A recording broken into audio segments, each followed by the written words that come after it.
High, আজকে আমি বানাবো চিংড়ির চাপ। তো দেখো ফার্স্টেই কড়াইতে সাদা তেল আর একটু ঘি দিয়ে দিলাম, গরম করে নিলাম এবং আগে থেকে ম্যারিনেট করে রাখা চিংড়িগুলোকে আমি একটু শ্যালো ফ্রাই করে নেব। ম্যারিনেশনের সময় আমি কিন্তু শুধুমাত্র গোলমরিচ আর লবণ দিয়েছিলাম, আর ভাজার সময় একটুখানি হলুদ গুঁড়ো দিয়ে দেবো।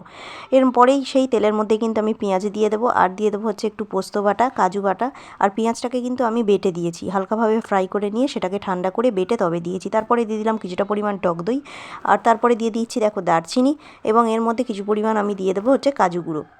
তারপরেই কিন্তু দেখো আমি চিংড়িটাকে দিয়ে দিচ্ছি, এবং চিংড়িটা দেওয়ার আগে দেখো আমি কাজুটা যেহেতু দিয়েছিলাম, দিয়ে একটুখানি নাড়াচাড়া করেই একটু গ্রেভি তৈরি করে নেব। গ্রেভি তৈরি করে নেওয়ার পরে কিন্তু স্বাদ মতো লবণ দিয়ে দেবো, আর দিয়ে দেবো চিংড়ি মাছগুলো। তো এটাকে বেশ কষা কষা হয়ে গেলেই কিন্তু রেডি আমাদের চিংড়ির চাপ। তো কেমন লাগলো ভিডিওটা? যদি ভালো লেগে থাকে please do like, share and subscribe my channel. এবং তোমরা যদি এরকমভাবে বানিয়ে খেয়ে দেখতে পারো, তোমাদেরও আশা করছি ভালো লাগবে। তো এটাকে তোমরা গরম ভাতের সাথে অবশ্যই কিন্তু খেয়ে দেখো, আশা করছি তোমাদের ভালো লাগবে। আর যদি ভালো লেগে থাকে প্লিজ আমার চ্যানেলে অবশ্যই একটা কিন্তু লাইক করে দিও। And thank you for watching.